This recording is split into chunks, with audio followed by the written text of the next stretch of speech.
And we are back mga kada. Ems! Masaya na ako na bumalik na ang teatro. Parang dati, di ba, nauso siya. And then super, lagi tayo nanonood ng teatro, di ba, ng mga play.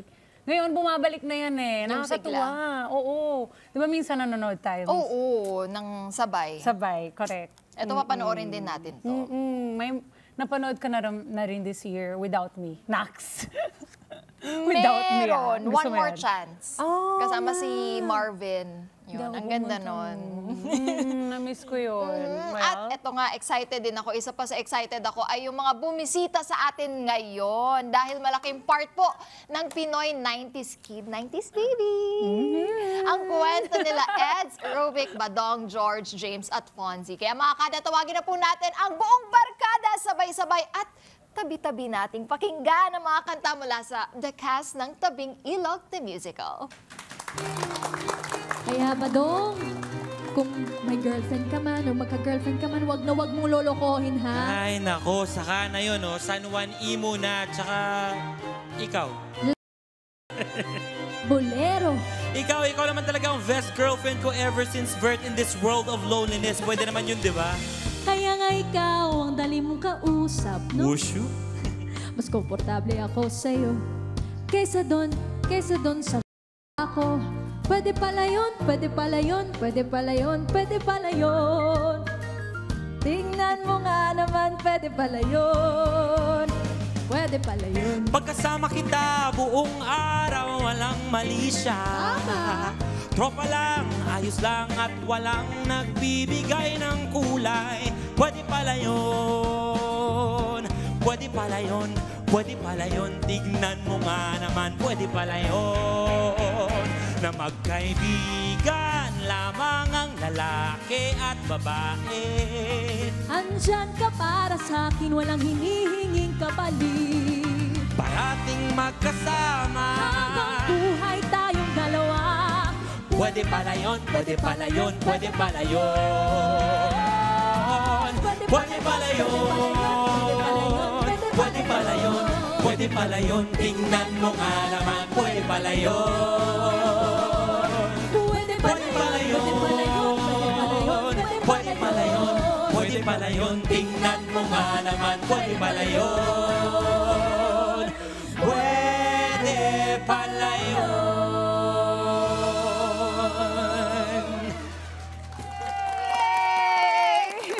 Pwede. Welcome to Kada Umaga. Good morning po. Grabe, binigyan nyo naman kami ng patikim. Parang nabitin tuloy kami. Ibig sabihin, panoorin natin talaga. Papanoorin namin yan. Yes. Good morning. Bati muna kayo sa mga Kada Squad natin. Hello po mga kada. Hello po, good morning. Hello po sa inyong lahat. For having us. Para mas makilala kayo ng Kada Squad, pwede bang banggitin yung inyong pangalan at ang inyong role dito sa Tabing Ilog the Musical? Okay. Hello po, good morning po kada. Ako po si Vien. I will be playing the role of Toots. Ako naman po si Titin Villanueva. I'll be playing the role of Anchang. Mga bagong characters po kami sa musical. Hello po, ako po si Jordan Andrews. I'll be playing the role of James. James was originally played by Patrick Garcia in the 90s hit TV show, and I'll be alternates with Kobe Brown. Ako naman po si Sheena Villarmino. I'll be playing the role of Eds de Los Santos na ginanapan ni Miss Kay Abad. Mga alternates ko po ay si Vivery and Beanie Joanna. Wow! Ayan, ako naman po si Jude Hinumdum at I'll be playing the role of Badong. Ito po yung role na ginampanan ni Sir Paulo Contis. Ayun po. Yan. Batang-bata pa si Paulo nung ginanapan niya to dun sa Tabing Ilog. Super bata, no? Yes, po. Eh, batang-bata din po. Kaya batang-bata Rin kayo. Tama yan. Pero kumusta naman yung naging unang run ng Tabing Ilog? Last year, November din yon. Right? Yes. Kumusta? Sobrang saya po. And it was an honor that we really, that run, worked on the script, developed our characters, and it was really received well by the people who watched. To the point that we get to do a rerun this year. So that doesn't always happen. So we're very, very blessed. Oo, I wanna ask tungkol dyan. Kasi nga, it doesn't always happen. So ibig sabihin, mas lalo na kayong gamay na gamay dito sa mga roles nyo. And yung bonding nyo together, ba? Intact na po yung Yun. bonding namin. Meron ba kayong masasabi na may changes Meron pong mga updates sa script and then sa choreography meron din po. And meron din po kami mga bagong castmates na sasali sa amin sa run na to. Si Adrian Lindayag, si Yeyin De La Cruz, Jimby De La Cruz, and marami pang mga changes na actually excited din kami mapakita dun sa mga nanood na last year. Kasi sure kami manonood din sila ulit this year. Oo, yun ang maganda. May recurrence talaga na bumabalik din yung mga tao, di ba? Dahil sa inyo. Ang galing. Siguro for sure naging family na kayo. Super. Super clingy po kami lahat. Ay, Tanggap na ho namin lahat. Sa isa't isa. Pawis to go. Yung 1 year na nagpahinga kayo, hindi rin ho, kasi nagkikita-kita rin kayo. Nagkakasawaan na nga po. Love it. ng isa't isa. Sheena, ikaw ay gumaganap nung role dati ni Kay Abad. Yes po. Pressure ba to para sa'yo? Opo, knowing na sobrang tumatak to sa mga 90s fans, ng Tabing Ilog fans. Syempre, medyo babae, gano'n. Gano'n. Kaya hindi naging mahirap. Ang pagkatagano.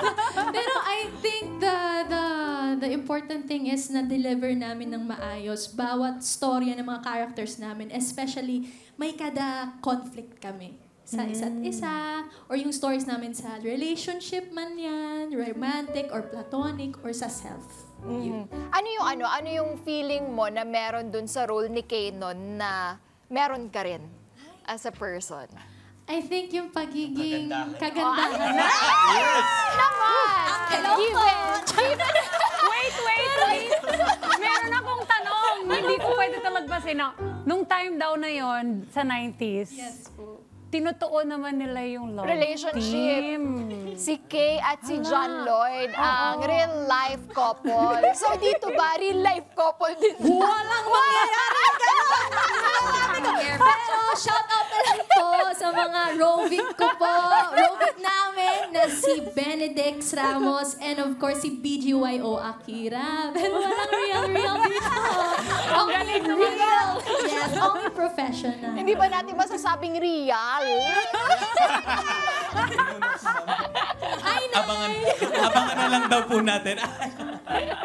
Abangan na lang daw sa mga susunod na kabanata.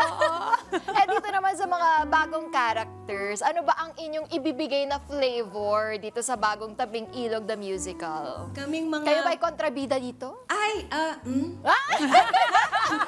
Wait, kayo nga ba? Yung group, actually tatlo kami. Meron pang isa pang character, si Meow. Tapos yung grupo... Ay, singer yun siya, no? Yes. Oo, alam ko na. Yes. Galing! See? Yung grupo namin, ang name namin, Maritres. So isipin nyo, makikita kami all over San Juan E, nakikigulo kami sa kanila. Kami yung mga taong bayan na, ayun. Kung ano, Tungkol sa barkada. Marites ba? Dito na. So actually, yung maganda po sa character namin is, usually po kasi diba pag sa barkada kayo, hindi nyo nakikita yung conflict dahil parte kayo ng barkada. So yung maganda po doon is kami po yung mata sa labas para makapag-realize yung barkada na may conflict. May something. Para kaming ganon. older barkada sa kanila. May sarili kami, sila naman yung younger. Kung 90s ang Tabing Ilog, syempre yung samahan, yung pagbabarkadahan nun, may parang pagkakaiba na ba ng barkadahan ngayong generation na to? Naman. Yun, may napansin ba kayong pagkakaiba ng generation noon sa generation natin? That ngayon? applies to their, Feeling ko yun din yung kagandahan kung bakit ginawang inspiration yung original Tabing Ilog na teleserye para buuin itong Tabing Ilog the Musical. Kasi makikita natin na kahit ibang generation na yung kabataan, yung Gen Z, meron ding similarities sa mga pinagdadaanan natin, yung mga problema natin sa barkada, relationships with family, yung mga with society, yes, and then meron ding mga issues about mental health na nadidiscuss dito sa musical na to. So makikita natin, we all have universal experiences. And hopefully, people can resonate with that. Hindi lang yung mga Gen Z. Nagkataon lang na yung barkada, they represent the Gen Z. Pero lahat talaga ng tao makaka-relate dito. Nice. Meron din tayong mga characters na part ng family. Si Lola Azon, Nay Panyong, Lola Huling. So, maraming characters na you can definitely connect with. Nice. In connection, ano naman ang natutunan nyo dito? Sa The Musical na ito. Sige, na as you one by maraming one. makaka-relate. Short, one by one. Oh, Ah, one sige, by ah, one. sige. Sige. Ako, natutunan ko dito ay ang... Walang natutunan. Marami pa ako natutunan. Isa po siguro doon ay yung importance ng found family. Kasi hindi naman lahat ng tinuturing mong pamilya at tinuturing kang pamilya ay kadugo mo. Minsan natatagpuan mo yung pamilya sa mga kaibigan at isa po siguro yun sa mga pinapakita ng musical na ito. Yun, nakasagot din. Alam mo, Naitawid. Naitawid mo yun eh. Next. Ako po parang yung pagiging Pilipino.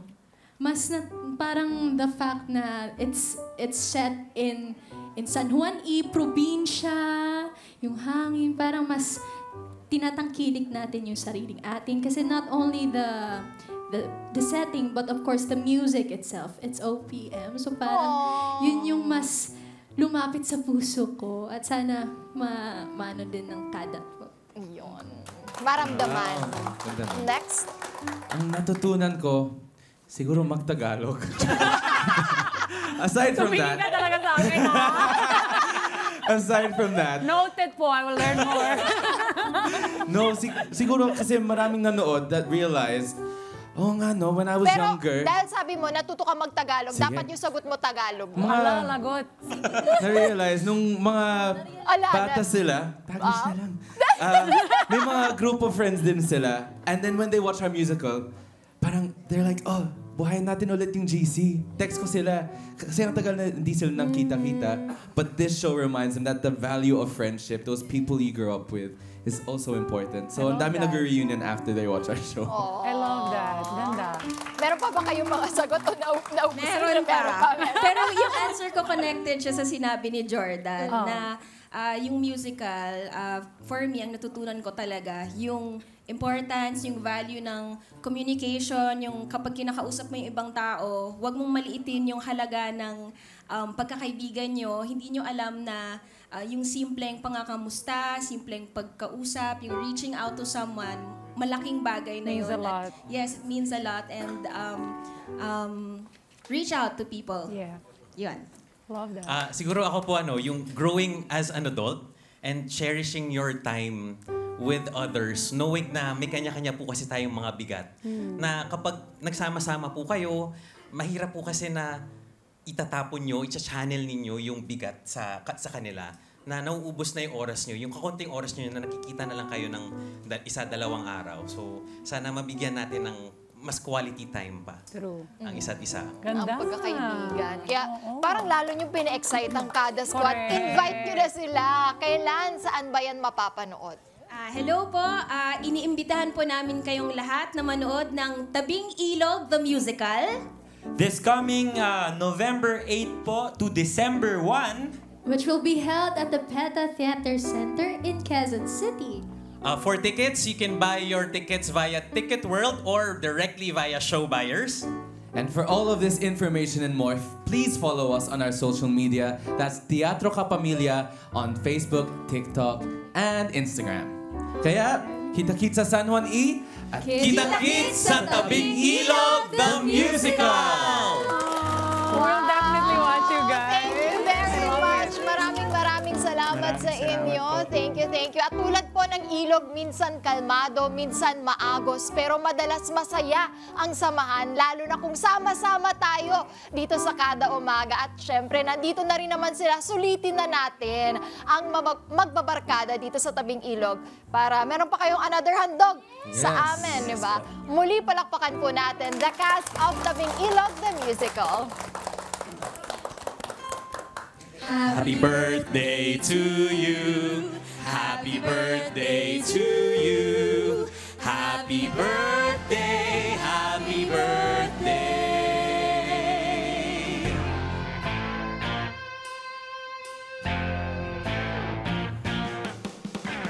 Isa lang naman ang aking hinihiling, kaya sana naman ako'y mapagbigyan. Ibalato nyo na ito sa akin, ibalato nyo na sa akin ito. Ito lang naman ang kinakapitan ko, tong barkadang ito, mga kaibigan ko.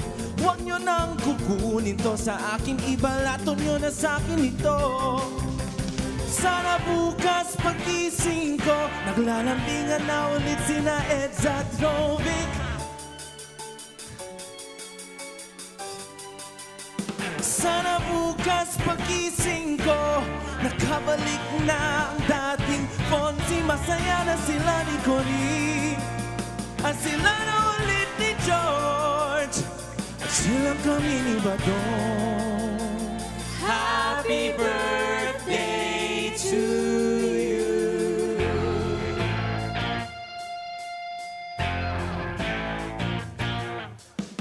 Isa lang naman ang aking hinihiling, kaya sana naman ako'y mapagbigyan. Ibalato nyo na ito sa akin, ibalato nyo na sa akin ito. Ito lang naman ang kinakapitan ko, tong barkadang ito, mga kaibigan ko. Huwag nyo nang kukunin to sa akin, ibalato nyo na sa akin.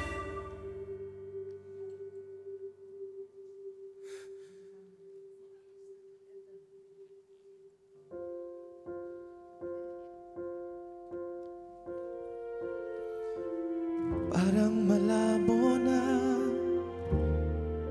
pero hanggang ngayon, eto, umaasa pa rin ako.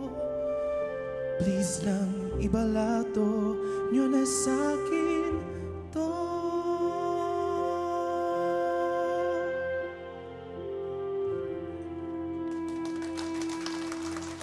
Hello mga Kanet 25! This is Diana Menezes, and for more Kada Umaga updates, just click the subscribe button and follow us on Net25 social media pages at Net25 TV and at Net25 Entertainment.